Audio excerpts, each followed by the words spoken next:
আমার নবী কোরআন তিলাওয়াত করে যায়, হঠাৎ করে আবু বকর সিদ্দিক রাদিয়াল্লাহু তাআলা আনহু দেখেন দূরে দেখা যায় একজন মহিলা হাতের মধ্যে একাধিক পাথর নিয়া, কাঁধের মধ্যে পাথরের 2টা বস্তা নিয়া কাবা চত্বরের দিকে আসতেছে। আবু বকর বুঝতে পারলেন যেভাবেই হোক কোনো মহিলা হয়তো আমার নবীর পিছু দাওয়া করলো, কোনোভাবে হয়তো রাসূলের পাককে আঘাত করবার জন্য আসতেছে, নবীজিকে মারতে চায়। আবু বকর বলছেন, ইয়া রাসূলুল্লাহ, ইয়া হাবিবাল্লাহ, পয়গম্বরে আরবি, আপনি যদি আমাকে ইজাজত দেন, যেই মহিলা আপনাকে আঘাত করবার জন্য আসতেছে আপনার কাছে আসবার আগে আমি তাকে শায়েস্তা করে দেই। আমার নবী মুচকে হাসি দিয়া ডাক দিয়া বলেন, আবু বকর রে, আমার আল্লাহ বলেছেন, বন্ধু আমার, দুনিয়ার জমিনে কোন কাফের, কোন বেঈমান, কোন জালেম, কোন বিরুদ্ধবাদী আপনাকে আক্রমণ করবার জন্য যদি আসে, আপনি যদি মজলুম হয়ে যান, আপনাকে মারবার জন্য আসে, ওই সময় আপনি আমার তেলাওয়াত করা কোরআন থেকে আপনিও তেলাওয়াত করবেন। আমি আল্লাহ কথা দিলাম, ওই কোরআন তেলাওয়াতের কারণে আমি আল্লাহ ওই কাফের থেকে হেফাজতের জিম্মাদারি নিয়ে নিলাম। পড়েন সুবহানাল্লাহ। হযরত আবু বকর সিদ্দিক বলছেন, ইয়া রাসূলুল্লাহ, আপনি বলতেছেন এই কথা, কিন্তু আমি কেমনে মানতে পারি? কখন জানি কোন মানুষ আপনাকে আঘাত করে ফেলে। রাসূল পাক শুয়ে শুয়ে তেলাওয়াত করেন, মহিলা কাছাকাছি চলে আসলো। আবু বকর দেখতে পাইলেন সে আর কেউ না, আবু জাহাল, আবু লাহাবের স্ত্রী উম্মে জামিল। আমার নবী ডেকে ডাক দিয়ে বলছেন, ইয়া রাসূলুল্লাহ, আবু লাহাব আপনার চাচা, আবু লাহাবের স্ত্রী উম্মে জামিল আপনার চাচি। আরেকটা পরিচয়, আমার রাসূল তার 2টা মেয়েকে, আবু লাহাবের 2টা ছেলে উতবা এবং উতাইবার কাছে বিয়ে দিয়েছিলেন নবুয়তের আগে। এই জন্যে আবু লাহাব একদিকে রাসূলের চাচা, অপর দিকে বিয়াই। উম্মে জামিল একদিকে চাচি, অপর দিকে বিয়াইন। উম্মে জামিল হাতের মধ্যে পাথর নিয়ে আসলো আমার নবীকে মারবার জন্যে।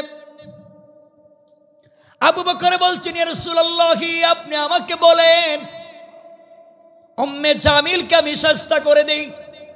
আমার নবী বলছেন, আবু বকর আসতে দেও, কাছাকাছি আসতে দেও, দেখি না কি করে।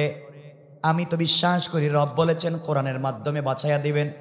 কোরআন তো জীবন্ত মুআজিজা, কোরআন তো অন্ধকারকে আলোকিত করে দেয়, কোরআন তো খারাপ মানুষকে ভালো মানুষ বানাইয়া দেয়। আবু বকর, তুমি কি জানো না, ওমরের মতো মানুষ যার কাছে মাথা কাটা ডাল ভাত, টাকা দিলে মাথা কেটে ফেলে দেয়, এই ওমরের কাছে যখন কোরআন পেশ করা হলো, ওমর হাতের তরবারি ফালায়া সেও কালিমা পড়ে নিজের জিন্দেগিটাকে ইসলামের জন্য কোরবান করে দিয়েছে। কোন ঠিক কিনা? কোরআন জীবন্ত মুআজিজা, কোরআনকে বাদ দিয়েছেন আপনারা। উম্মে জামিল হাতের মধ্যে পাথর নিয়ে রাসূল পাকের সামনে চলে এসেছে। আবু বকর বলছেন, সামেতু, আমি কানে শুনছি আমার নবী কোরআন তিলাওয়াত করেন, আমি কানে শুনি। আমার রাসূল আমার রানে শুয়ে আছেন, আমি 2টা চোখ দিয়ে আমার নবীকে দেখি, রাসূলের কোরআন তেলাওয়াত শুনি। উম্মে জামিল সরাসরি নবীজির সিনা মুবারকের সামনে দাঁড়ায়া, নবীজির সামনে দাঁড়ায় আবু বকরকে বলছে, আবু বকর, গোটা মক্কা নগরী খুঁজলাম, কোথাও তো তোমার বন্ধু মুহাম্মদকে পেলাম না, আজকে কোথায় গেল? সুবহানাল্লাহ নাই? তাহলে কি আগামী বছর বলবেন তোমার বন্ধু মুহাম্মদ ইবনে আব্দুল্লাহ কোথায়? গোটা মক্কা নগরী খুঁজলাম, খুঁজে পাই না। আবু বকর আশ্চর্য হয়ে গেলেন, আমার নবী আমার রানীর উপরে শুয়ে আছেন, আমি তার তেলাওয়াত শুনি, চুকে দেখি। উম্মে জামিল রসুলের সামনে দাঁড়াইয়া রসুলকে দেখে না, ব্যাপার কি? সে যখন দেখে না, আমার বলার দরকার নাই, তিনি বললেন, উম্মে জামিল, মুহাম্মদ তোমার বাতিজ এবং বিয়াই, তুমি খুঁজে দেখো কোথায় আছে। উম্মে জামিল কাবাঘর খুঁজল, কোথাও পেল না। শেষ পর্যন্ত আবার নবীজির সামনে দাঁড়াইয়া আবু বকরকে ডাক দিয়ে বলছে, আবু বকর রে, বলো না তোমার বন্ধুকে খুঁজে পেলাম না, কোথায় গেল, জানাইয়া দিও। উম্মে জামিল, তাকে যদি দুনিয়ার কোনো জায়গায় পাই আস্ত রাখবো না, কুরবানি করে দেব।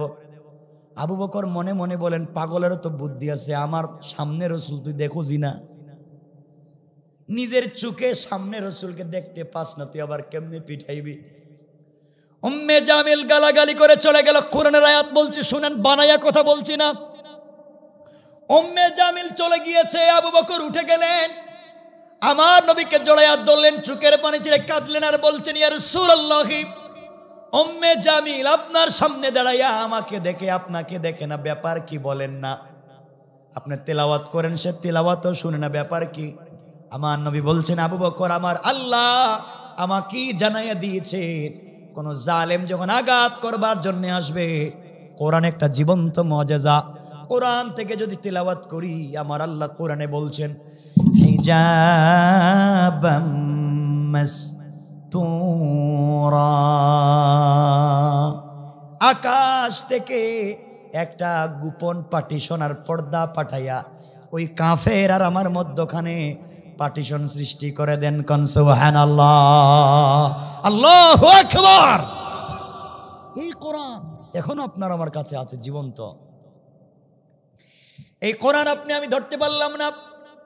আজ ইসলামকে ধ্বংস করার জন্য গ্রামে গঞ্জে শহরে রাষ্ট্রীয়ভাবে বিভিন্ন জায়গায় কৌশল করে দিনকে মুছে দেওয়ার কৌশল করা হয়, বিভিন্ন লাইনে আন্দোলন করা হয়। আল্লাহ বলছেন, তোমরা যে জিনিস দিয়া ইসলামকে মুছে দিতে চাও, আমি আল্লাহ ওই জিনিস দিয়া দিনকে জিন্দা করে দিতে চাই। আল্লাহ পারেন না? আমার আল্লাহ কোরআনে কারিমে বলছেন, ওয়া মাকারু ওয়া মাকারাল্লাহ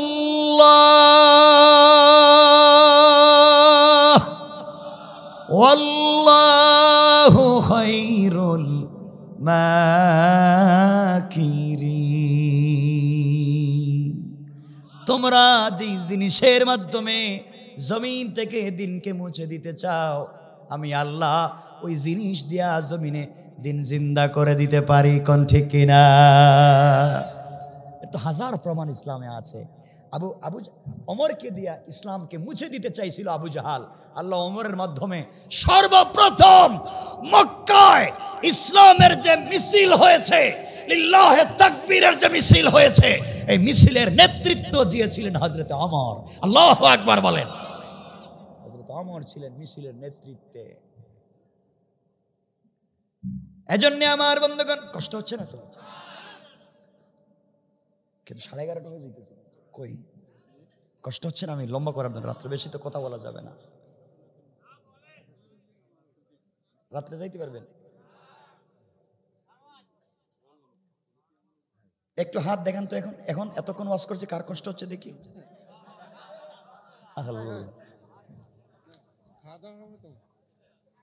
কষ্ট হচ্ছে? আপনাদের ভালো হলে কিছু কথা বলবো, ভালো লাগলে, মানে বুঝতে পারলে ভালো লাগে না, যদি মেনে নিতে পারেন কথাগুলো। কোরআনের জীবন্ত মর্যাদার আর একটা কথা বলি, মনে রাখবেন আজকে, কোরআন যদি সাথে থাকে, আল্লাহ বলছেন, তোমরা যদি কোরআন সাথে রাখো, তোমরা একা না, আমি সাথে আছি। আচ্ছা বলেন তো, আমাদের কাছে রকেট লঞ্চার নাই, সাবমেরিন নাই, বোমারু বিমান নাই, ক্ষেপণাস্ত্র নাই, ক্লাসিকোভ নাই, মারণাস্ত্র নাই, কিছু লাগবে না। আর আমরা তো পাগল, কিচ্ছু লাগবে না।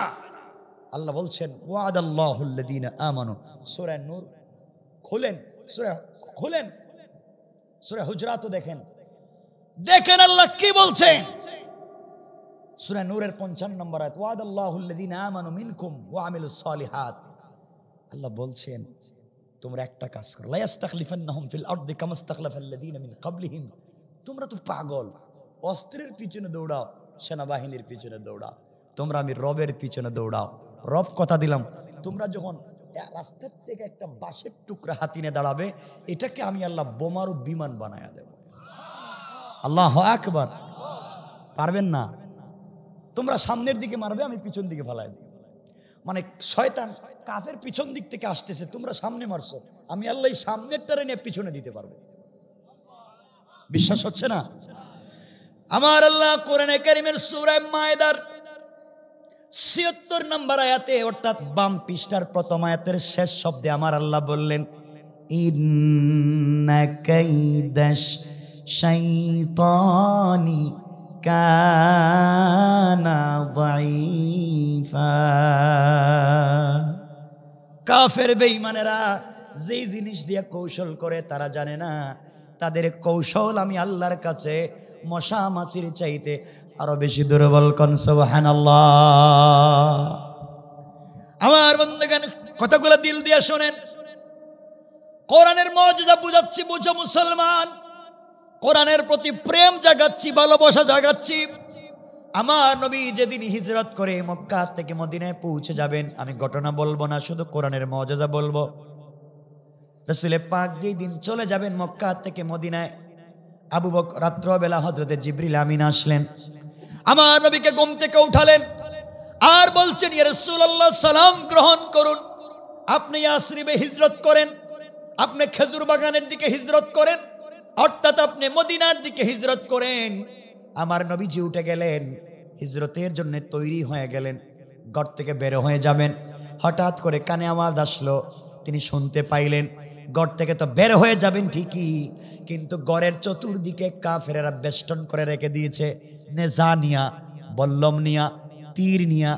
ঘর থেকে বের হলে আমার নবীজিকে আঘাত করে মেরে ফেলবে।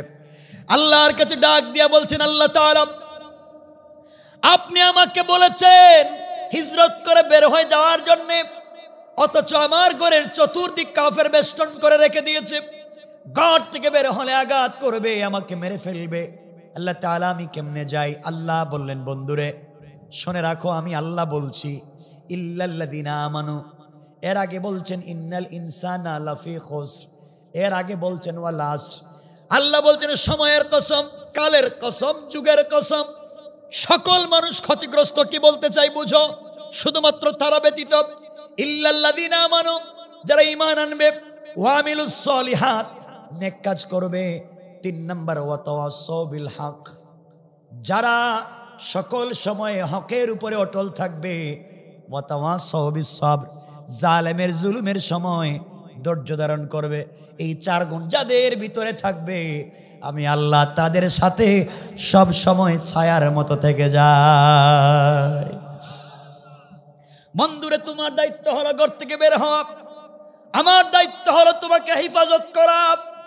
আল্লাহর কথায় রাসূল পাক আশ্বস্ত হয়ে বের হতে চাইলেন, হঠাৎ করে আল্লাহকে বলছেন আল্লাহ তাআলা, ওয়ালাকিন লিয়াতমাইন্না কলবি, কিন্তু অন্তরে শান্তি পাচ্ছি না, না জানি বের হলে আবার মারে কিনা, পিটায় কিনা। আল্লাহ বলেন কি করতে পারি? আয় আল্লাহ আমাকে কোন উপকরণ দেন, উপায় দেন, যার মাধ্যমে আমি প্রতিরোধ গড়ে তুলতে পারি।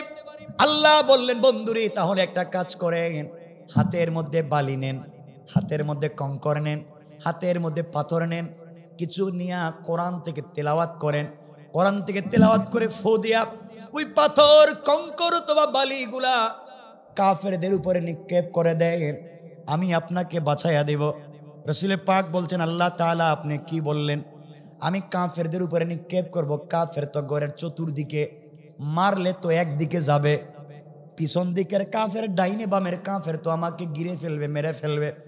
আল্লাহ বললেন, বন্ধুরে তোমার কাজ হচ্ছে হাতের মধ্যে কঙ্কর নিয়ে কোরআন থেকে তিলাওয়াত করে আমার উপরে ভরসা করে নিক্ষেপ করা, আর সকল কাফেরদের চুকে চুকে পৌঁছে দেওয়ার দায়িত্ব স্বয়ং আমি আল্লাহ।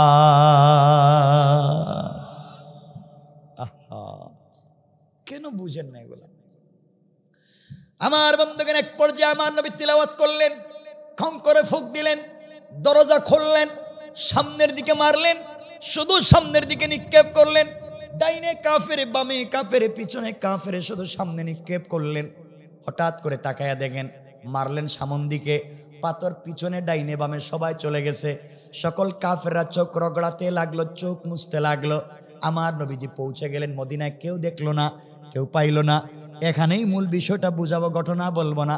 একদিন আল্লাহ সুযোগ বুঝে আমার নবীকে বলছেন, বন্ধু এবার বলো, তোমাকে হাবিবুল্লাহ বানিয়েছি, তোমাকে যে কিতাব দিয়েছি তার নাম শুধু কালামুল্লাহ নয়, তার নাম কিতাবুল্লাহ নয়, তার নাম কালামুল্লাহ। পৃথিবীতে যত কিতাব দিয়েছি সবগুলোর নাম কিতাবুল্লাহ। সাহিফায়ে আদম কিতাবুল্লাহ, সাহিফায়ে ইদ্রিসের নাম কিতাবুল্লাহ, জাবুরের নাম কিতাবুল্লাহ। ওগুলা কিতাব আমি পড়ি নাই, লেখা পাঠাইয়া দিছি। আর তোমার কাছে যে কোরআন আমি আল্লাহ দিয়েছি সেটা শুধু কিতাব না, ওটা কালামুল্লাহ। আমি আল্লাহ 30 পারা নিজে তেলাওয়াত করেছি। বন্ধু জানতে চাই বলো না তুমি কেমনে মদিনায় পৌঁছে গেলা? পাথর তো হাতে নিয়ে শুধু সামনের দিকে মারলা, ডাইনে বামে পিছনের কাফেরদের চুকে কেমনে পাথর পৌঁছে গেল? কেউ দেখলো না, তুমি পৌঁছে গেলা কেমনে বলো? নবীজি মুস্কি হেসে দিয়ে বলছেন, আল্লাহ তাআলা আমি কেমনে জানি, আপনিই জানেন। আমি কেমনে গেলাম, কেউ কেমনে ধরতে পারলো না, আপনি জানেন। এবার আমার আল্লাহ জবাব দিচ্ছেন কোরআনে, ওয়ামা রামাইতা ইয রামাইতা ওয়ালাকিন্নাল্লাহ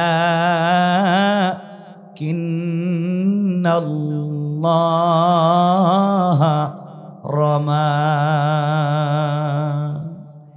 আমার আল্লাহ বললেন, বন্ধুরে তুমি যখন আমার উপরে ভরসা করে, আমার কোরআনকে বিশ্বাস করে, তেলাওয়াত করে হাতের মধ্যে কঙ্কর নিয়ে সামনের দিকে নিক্ষেপ করেছো, নিক্ষেপ করার সাথে সাথে ওটা তোমার হাত থাকে নাই, ওটা আমি আল্লাহর কুদরতের হাত হয়ে গিয়েছে।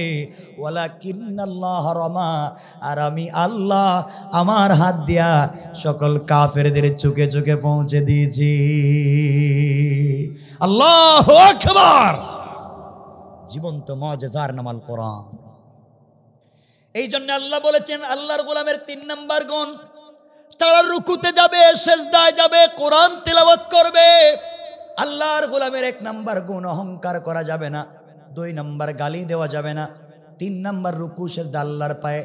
4 নাম্বার যেটা হলো আয়াত পড়েছি, 4 নাম্বার গুণ আমার আল্লাহ বললেন। এর পরের আয়াতে আমার আল্লাহ বলছেন, ওয়াল্লাযীনা ইয়াকুলুনা রাব্বানা ইসরিফ আন্না আযাব জাহান্নাম ইন্না আযাবাহা কানা গারামা।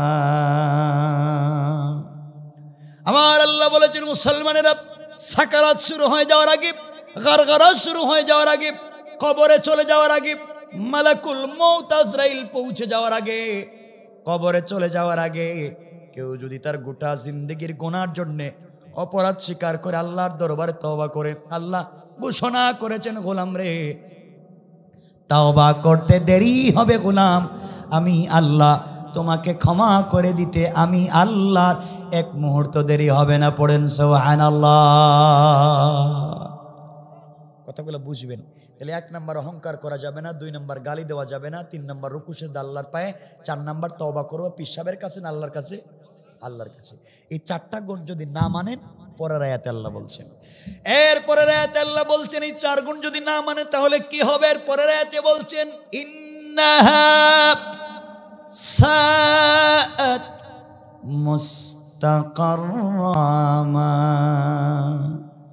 আমার আল্লাহ বললেন, গোলাম রে 4 গুণ যদি না মানো, আমি আল্লাহ তোমার জন্য নির্ধারিত একটা জায়গা রেখেছি, মুস্তাকাররা ওয়া মুকামা।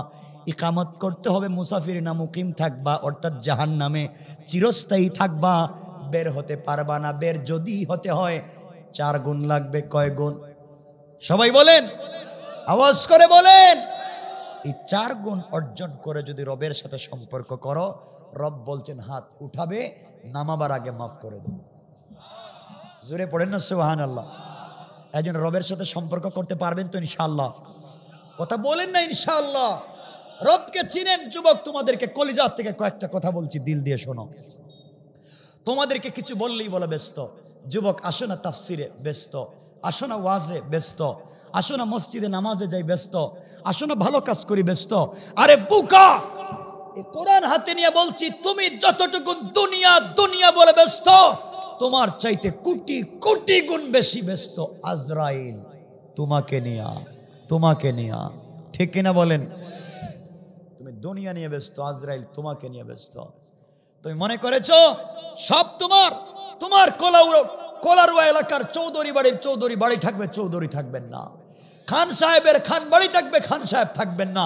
এমপির বাড়ির এমপির বাড়ি থাকবে, এমপি থাকবেন না। একদিন চেয়ারম্যানের বাড়ি থাকবে, চেয়ারম্যান থাকবেন না। একদিন আপনার বানানো বাড়ি টাকায় থাকবে, থাকবেন না শুধু আপনি। আপনি কবরে যাওয়ার আগে রবকে চিনে যাও। কবরে যাওয়ার আগে একটাবার রবকে চিনো। যুবক তোমরা রবকে চিনো না, রব থেকে দূরে পৌঁছে গিয়েছ। দিল থেকে তোমাদেরকে কয়েকটা কথা বলতে চাই। যুবক তুমি সবকিছু করো, কোলারুয়া অথবা সাতক্ষীরা খুলনায় নাকি তোমার বিজনেস আছে, তুমি নাকি বিজনেস ম্যাগনেট, বিশাল বড় বিজনেস, সারা দিন ব্যবসা করতে গিয়া জোহরের নামাজ নাই, আসরের নামাজ নাই, মাগরিবের নামাজ নাই, ইশার নামাজ নাই, একটা বার রবকে চিনলা না, একটা বার রবের ডাকে সাড়া দিলে না। দোকানে বিজনেস বিজনেস, টাকা টাকা টাকা, অফিসে কাজ করতে করতে একটা বার রবের কদমে সেজদা দিলে না। সারাদিন বিজনেস করে রাত্রে 10টার সময় অফিসের ক্যাশের বাক্স খুলে টাকা গুনতে গিয়েছ। টাকা তোমার, বিজনেস তোমার, ক্যাশের বাক্স তোমার। কেশের বাক্সে যখন হাত দিয়েছো টাকা গন্থে, আরে বুকা, হয়তো তুমি জানো না তোমার কেশের বাক্সের ভিতরে আজরাইল বসা। আজরাইল আল্লাহকে বলছে, আল্লাহ আমসিক ও আত্রুক। ও বলছে বিজনেস তার, ও বলছে টাকা তার, ও বলে দোকান তার। তুমি বলো ওরে ছেড়ে দিব না ধর্ম। আল্লাহ কয় আমারে যখন চিনলো না, ওর কান বরাবর একটা গরম করে থাপ্পড় দে। আল্লাহ থাপ্পড় দিলে হবে কি? ও থাপ্পড় দিলে মাথা গরম হবে। কয় আল্লাহ মাথা গরম হলে হবে কি? Brain stroke. ব্রেইন স্ট্রোক হয়নি, কিছু কয় না এরা। হয় টাকা গনতে গিয়েছিল, গোনা হয়নি, স্ট্রোক করে ফেলছে। যুবক তোমাকে বলছে শোনো, তোমার নাকি স্টুডেন্ট বিষয়ে কানাডা চলে যাচ্ছ, তুমি নাকি স্পাউস বিষয়ে স্ত্রী নিয়ে লন্ডনে চলে যাচ্ছ, তুমি নাকি আমেরিকা চলে যাচ্ছ, তোমার পাসপোর্টে ভিসা লেগেছে, সবার কাছ থেকে বিদায় নিচ্ছ, আনন্দ করছো। আমি একটা ওয়েস্টার্ন কান্ট্রিতে চলে যাচ্ছি, সো লাইফকে উপভোগ করবো, এনজয় করব, আমি একটা হ্যাপি লাইফকে স্পেন্ড করব। এই জন্য তুমি ইউরোপ আমেরিকা চলে যাচ্ছ, সবার কাছ থেকে বিদায় নিচ্ছ। আগামীকালকে যশোর থেকে 11টার সময় তোমার ফ্লাইট, সবার কাছ থেকে বিদায় নিচ্ছ। দূরের বন্ধু বান্ধবকে টেলিফোন দিয়ে বিদায় নিলা, সবাইকে স্মরণ রাখলা। যাকে তুমি ভুইলা গেলা তার নাম তোমার রব। একটা 12 রবকে মনে করলা না। সবার কাছ থেকে বিদায় নিয়া রাত্রবেলা বাসায় ঘুমাতে গিয়েছ। ও যুবক, তোদের পায়ে ধরে বলছে শোনো, হয়তো তোমার বাড়ির বালিশের দাম 50,000 টাকা, বেডের দাম 1 লক্ষ টাকা, ঘর এয়ার কুলার, এয়ার কন্ডিশন, টাইস আর সিরামিক তোমার ঘর। এই ঘরে ঘুমাইছ, বালিশের নিচে পাসপোর্টটা রাখছ, আগামী কালকে তোমার ফ্লাইট, লাগেজ ব্যাগেজ ঠিক করেছ।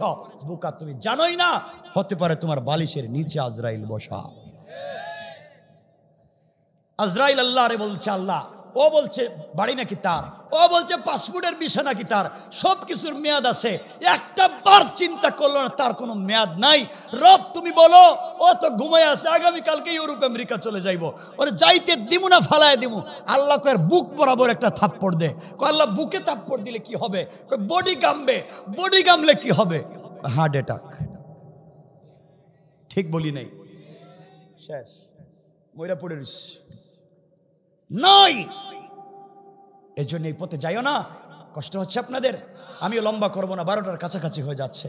যে কথা বলতে চাই যুবক, আমি দিল থেকে বলছি, হয়তো আমি একদিন থাকবো না, অথবা আমি জিন্দেগিতে এলাকায় কোনোদিন আসবো না। আমার কথাগুলো দিল দিয়ে শোনো। যুবক তোমাদেরকে বলছি, যুবক আমিও তোমাদের মতো যুবক। দুনিয়া আল্লাহ আমাকে বহুত দুনিয়া গড়াইছে, উন্নত লাইফ দেখাইছে, উন্নত কান্ট্রি দেখাইছে। দুনিয়ার কসম রব্বে পাকের জাতের কোথাও শান্তি খুঁজে পাই নাই। শান্তি একটা জায়গায়, সেটা হচ্ছে রবের কদমে সেজদায়। তোমাদেরকে যে কথা বলতে চাই যুবক ভাই, তোমরা নাকি প্রেম করো, প্রেম, ঠিক? খুব ভদ্র এরা। আমি কি বলতে চাই বুঝো, তোমরা প্রেম করো। শোনো, আমিও প্রেমিক, তোমরাও প্রেমিক। তোমাদেরকে একটা মেসেজ দিতে চাই, প্রেম কার সাথে করবা? যুবক, তুমি যার সাথে প্রেম করো, তোমার গার্লফ্রেন্ড হয়তো তার চামড়া স্টাইলিস্ট, তার চেহারা বিউটিফুল, তার বয়স এক্সট্রা অর্ডিনারি করা, তার টেলিফোনে কথা শুনলে তুমি খাবার ফালাইয়া কুত্তার মতো রাস্তায় দৌড়াও, সব ফালায় দৌড়াও। আর বুকা, তোমাকে যে কথা বলতে চাই, তুমি যেই মেয়ের সাথে প্রেম করে 30 বছর বিদেশে থেকে সব টাকা ওই মেয়ের ফ্যামিলির পিছনে খরচ করেছো, সারা জিন্দেগি বিজনেস করে সব টাকা ওই মেয়ের পরিবারের পিছনে খরচ করেছো, এই মেয়ের সাথে সম্পর্ক করতে গিয়ে মা বাবার মুখে চুনকালি দিয়েছ, এই মেয়ের সাথে সম্পর্ক করতে গিয়ে পড়ালেখা বাদ দিয়েছ, এই মেয়ের সাথে সম্পর্ক করতে গিয়ে খারাপ ছেলেদের সাথে মেলামেশা শুরু করেছ। আর বুকা, তুই জানিস না যে এই মেয়ের সাথে প্রেম করে সারা রাত জেগে জেগে টেলিফোনে কথা বললে, আজকে রাত্রে যদি ওই মেয়েটা মইরা যায়, কসম রব্বে পাকের জাতের 72 ঘন্টার ভিতরে তার সুন্দর চামড়ার থেকে বের হবে পোকা। পোকা পোকা, সব ভুয়া দুনিয়া। যুবক তোদের পায়ে ধরে বলছি, যার সাথে প্রেম করে পড়ালেখা বাদ, যার সাথে প্রেম করে সব ইজ্জত বাদ। তুমি জানো না, যার প্রেমে পাগল হয়ে নামাজ রোজা করো না, পাগলের মতো রাস্তায় রাস্তায় ঘুরো, চুল লাগছো লম্বা, প্যান্ট দিছো টাকনুর নিচে, শয়তানের মতো রাস্তায় ঘোরাঘুরি করো। যুবক তুই জানিস না, ওই মেয়ে যদি আগামী কালকে সকালবেলা ঘুম থেকে উঠে তোমার চাইতে স্মার্ট, তোমার চাইতে টাকাওয়ালা আরেকটা যুবককে পেয়ে যায়, তোমাকে বুইলা যাইতে হয়তো 1 মিনিটও লাগবে না। কেন এগুলার পিছনে দৌড়তেছ? আমি আমার বোনদেরকে বলছি, বোন তুমি একটা ছেলের স্মার্টনেস দেখে, তার কোয়ালিটি আর টাকা পয়সা দেখে তারও প্রেমে পড়ে যাও না।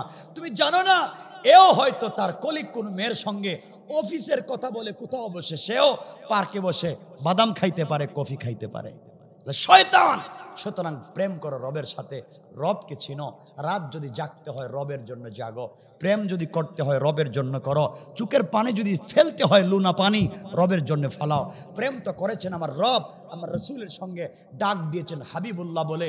আমার রব তো আমার রসুলকে মাঝে মাঝে ডাক দিতেন আর বলতেন, ইয়া আইয়ুহাল মুদ্দাসসির ইয়া আইয়ুহাল মুজাম্মিল কুম ফাআনজির ওয়া রাব্বাকা ফাকাব্বির ওয়া সিয়াবাকা ফাতাহির। আমার রব মাঝে মাঝে আমার রসুলকে ডাক দিতেন, ও কম্বলওয়ালা কম্বল খোলো, ও চাদরওয়ালা চাদরের নিচ থেকে বের হও। ও বন্ধু হাবিবুল্লাহ, তুমি খাদিজার সঙ্গে কম্বলের নিচে, আল্লাহু আরশ ইস্তাওয়া, আমি আরশে আজিমে একা একা। বন্ধু তুমি তোমার মেয়ে ফাতেমাকে নিয়ে ঘুমিয়ে আছো, লা তাখুযুহু সিনাতুম ওয়ালা নাওম। তোমার প্রেমিক রব তোমার জন্য ঘুমায় না। তুমি একটাবার কম্বল ছাড়ো, একটাবার বিছানা থেকে উঠো, ঠান্ডা পানি দিয়ে ওযু করো, সিজদায় গিয়ে আমাকে প্রেমিককে সুবহান বলে ডাক দাও। রব কথা দিলাম আরশে আজিমে থাকবো না, সাথে সাথে তোমার ঘরের দরজায় হাজির হয়ে যাব। রব তো তার নাম। রব আফসোস করে বলছেন, ইয়া আইয়ুহাল ইনসান মা গাররাকা বিরাব্বিকাল কারীম। এই মানুষ কে তোকে ধোঁকা দিয়েছে আমার মতো মহান রব থেকে? অথচ আল্লাযী খালাকাকা, আমি তোদেরকে বানাইছি, তুই আমাকেই চিনলি না। এজন্য আল্লাহর ওয়াস্তে রবকে ভুলে যাইয়েন না। পারবো তো ইনশাআল্লাহ? বলেন না ইনশাআল্লাহ? আমার আলোচ্য বিষয়ের আলোচনা বহুত লম্বা, শুধু নাম 4টা বলছি, একটারও তাফসিরি আলোচনায় যায়নি, কারণ রাত্র হয়ে গেছে 12টা। আর লম্বা করতে চাই না, যে কথাগুলো বলতে চাই শোনেন। শেষ যে ইনফরমেশন দিব, যুবক তোমাদেরকে আমি বলবো না আজকের থেকে মদ খাওয়া বাদ দিয়ে দাও, বলবো না। আজকের থেকে ফেনসিডিল খাওয়া বাদ দাও, বলবো না। আজকের থেকে শয়তানি বদমাইশি বাদ দাও, বলবো না। আমি বললাম বাদ দাও, তোমরা আমাকে বললা হুজুর পাক্কা ওয়াদা, আজকের থেকে ভালো হয়ে গেলাম। সকালে গিয়ে ওয়াদা ভুলে গেছো, আবার শয়তানি শুরু করছো। রসুলে পাক বলছেন, ওয়ালা দীনা লিমান লা আহাদা লা, যারা ওয়াদা দিয়ে ওয়াদা রাখে না এদের কোনো ধর্ম নাই। কথা কি বুঝাইতে পারছি? আমি তোমাদের কি জায়গায় নিতে চাই না, আমি একজন মেসেঞ্জার, আমি একটা মেসেজ দিতে চাই তোমাদের সবাইকে। এই যে আমাদের হাদি সাহেব যে ওয়াজটা তাফসীরটা করাইলেন, আজকের যে বিশাল সুন্দর দিল থেকে, ভালো মানুষ, ভালো দিলের মানুষ। আমি যেহেতু আমার কাছে অনেকবার গিয়েছেন, অনেক সময় এখান থেকে যাওয়ার সময় পুকুর থেকে মাছ নিয়ে গেছে আমার জন্য ঢাকায়, চিন্তা করছেন কত দূরে। তো আমি আজকে যে মেসেজটা দিয়ে তোমাদের কাছ থেকে বিদায় নিতে চাই, আমি জানি আমার কথা যদি আজকে মানতে পারো, শেষ কথাটা, লাইফ কামিয়াব, ফাকাদ ফাজা, লাইফ কামিয়াব ইনশাল্লাহ। মানার পাক্কা ওয়াদা? বলেন ওয়াদা। খুব বড় কথা বলবো না, এটাই আমার মেসেজ শেষ। রসুল পাকের জিন্দগির শেষ কথা ছিল এটা, ওমরে ফারুকের জিন্দগির শেষ কথা ছিল এটা, হজরতে উসমানকে যখন শহীদ করা হয় শেষ কথা ছিল এটা। আমার আলোচনারও শেষ কথা হচ্ছে ওইটা। আমি বলতে চাই যুবক শোনো, শোনো, বন্ধুদের পাল্লায় পড়ে সিনেমা হলে গিয়েছ। কোথায়? যশোরের মনিহারে। হ্যাঁ আসেনি একটা, আজও তোমার নাম বলছে এটা। হ্যাঁ শোনো, বন্ধুদের পাল্লায় পড়ে সিনেমা হলে গিয়েছ, সিনেমা হলে গিয়েছ বন্ধুদের পাল্লায় পড়ে। দুটা হাত জোড় করে তোদের পায়ে ধরে বলে গেলাম যুবক, তোদের পায়ে ধরলাম, বন্ধুদের পাল্লায় পড়ে সিনেমা হলে গিয়েছ, সিনেমা দেখতেছ, নাচানাচি হচ্ছে, ডান্স চলছে, নাচ গান চলছে, তুমিও নাচ গান দেখতেছো, ফিল্ম দেখতেছো। হঠাৎ করে ঘড়িতে দেখছো নামাজের সময় হয়ে গিয়েছে, সালাতের সময় হয়ে গিয়েছে। দু হাত জোড় করে বললাম ওখানেই নামাজে দাঁড়িয়ে যাও। আগে নামাজ, এরপরে অন্য কাজ। আগে নামাজ, এরপরে অন্য কাজ। ওখানে নামাজে দাঁড়িয়ে যাও। ওখানে নামাজে দাঁড়িয়ে যাও। বন্ধুদের পাল্লায় পড়ে মদের বারে গিয়েছ, মদের বোতল তোমার হাতে, উলঙ্গ হয় নর্তকীরা, জম কালো আয়োজন, নাচানাচি হচ্ছে, উলঙ্গ ডান্স হচ্ছে ক্লাবের ভিতরে, তোমার হাতে মদের বোতল, তুমি গ্লাসটা ভাঙছ, মুখে দিয়ে দিবে। আল্লাহ বলছেন হাইয়া আলাল ফালাহ, ও গোলাম বোতলটা রাইখা দে, কল্যাণ আমার কাছে, মদে কোনো কল্যাণ নাই, কল্যাণ তো আমি দেব। ভাই তোর পায়ে ধরে বলছি বোতলটা রাইখা দাও, আগে নামাজে দাঁড়িয়ে যাও, আগে নামাজ, এরপরে অন্য কাজ। বন্ধুদের পাল্লায় পড়ে ফ্যান্সি ডিলের বারে গিয়েছ, ফ্যান্সি ডিলের বোতল তোমার হাতে, নামাজের সময় হয়ে গিয়েছে, বোতলটা পকেটে রাখা দাও, আগে নামাজে দাঁড়িয়ে যাও, আগে নামাজে দাঁড়িয়ে যাও। বন্ধুদের পাল্লায় পড়ে ইয়াবার ট্যাবলেট হাতে নিয়েছ, ইয়াবার ট্যাবলেট তোমার হাতে, নামাজের সময় হয়েছে, তোদের দুটা পা জড়াইয়া ধরে বললাম আর ট্যাবলেটটা পকেটে রাখা দাও, আগে নামাজে দাঁড়িয়ে যাও, আগে নামাজ, এরপরে অন্য কাজ। বন্ধুদের পাল্লায় পড়ে জিনা করেছো, বদমাইশি করেছো, তুমি অপবিত্র, অপবিত্র, নামাজের সময় হয়ে গিয়েছে, দু হাত জোড় করে বলছি পবিত্র হইয়া ওখানে নামাজে দাঁড়িয়ে যাও, ওখানে নামাজে দাঁড়িয়ে যাও। ভাই তোদের পায়ে ধরে বলছি, মাথায় যদি পাগড়ি থাকে পাগড়ি পরে নামাজে দাঁড়িয়ে যাও, পাগড়ি যদি না থাকে একটা টুপি পরে নামাজে দাঁড়িয়ে যাও, টুপিও যদি না থাকে খালি মাথায় নামাজে দাঁড়িয়ে যাও। ও যুবক শোনো, শরীরে যদি একটা পাঞ্জাবি থাকে পাঞ্জাবি পরে নামাজে দাঁড়াও, পাঞ্জাবি যদি না থাকে একটা শার্ট পরে নামাজে দাঁড়াও, শার্টও যদি না থাকে একটা টি শার্ট পরে নামাজে দাঁড়াও, তাও যদি না থাকে একটা সেন্ডু গেঞ্জি পরে নামাজে দাঁড়াও, তাও যদি না থাকে তোদের পায়ে ধরে বলে গেলাম খালি গায়ে খালি মাথায় তাও নামাজে দাঁড়াও, তাও সময় মতো নামাজ পড়ো। আসসালাতু আলা ওয়াক্তিহা, সময় মতো সালাতটা পড়ো। যুবক তোর শরীরে যদি একটা পায়জামা থাকে পায়জামা পরে নামাজে দাঁড়াও, পায়জামা যদি না থাকে একটা প্যান্ট পরে নামাজে দাঁড়াও, প্যান্টও যদি না থাকে 3 কোয়ার্টার পরে নামাজে দাঁড়াও, 3 কোয়ার্টারও যদি না থাকে নাভি থেকে হাঁটু পর্যন্ত ঢাকো, তাও নামাজে দাঁড়াও। নাভি থেকে হাঁটু পর্যন্ত ঢাকবার কাপড় যদি না থাকে খালি মাথায় খালি গায়ে উলঙ্গ হয়ে তাও সময় মতো নামাজে দাঁড়াও, তাও নামাজটা পড়ো। যদি পানির ব্যবস্থা থাকে পানি দিয়ে অজু করে নামাজে দাঁড়াও, পানির যদি ব্যবস্থা না থাকে তায়াম্মুম করে নামাজে দাঁড়াও, তায়াম্মুমের যদি ব্যবস্থা না থাকে বিনা অজুতে বিনা তায়াম্মুমে খালি মাথায় খালি গায়ে খালি শরীরে উলঙ্গ হয়ে আসমানে না জমিনে বিমানে না সাগরে দুনিয়ার কোথায় আসো জানতে চাই না, যেখানে আসো তুমি রবের কদমে সিজদায় পড়ে যাও, সালাতে দাঁড়িয়ে যাও। আমার বিশ্বাস রব তো বলেছেন ইন্নাস সালাতা তানহা আনিল ফাহশাই ওয়াল মুনকার, এই সালাত একদিন তোমাকে সকল অশ্লীলতা থেকে বাঁচাইয়া বাঁচাইয়া আল্লাহ পর্যন্ত পৌঁছাইয়া দিবে ইনশাআল্লাহ, ইনশাআল্লাহ। এর জন্য এরপরও সালাত, তোমার রসুলের জিন্দগির শেষ কথা সালাত। তোমার রসুলের প্রিয় সাহাবী হযরত ওমরকে মুগীরা ইবনে শুবার গোলাম আবু লুলু আল মাজুসি ফজরের নামাজে যখন খঞ্জর দিয়ে আঘাত করলো, পেট থেকে সব বাইর হয়ে গেল, যখন জ্ঞান ফিরেছিল তখন তিনিও বলেছিলেন আসসালাতু আলা ওয়াক্তিহা, যেখানে থাকো যে অবস্থায় থাকো নামাজ ভুলে যাইও না, কারণ নামাজই হচ্ছে বান্দাকে বন্ধু বানাইয়া দেয়। পারবো তো ইনশাআল্লাহ।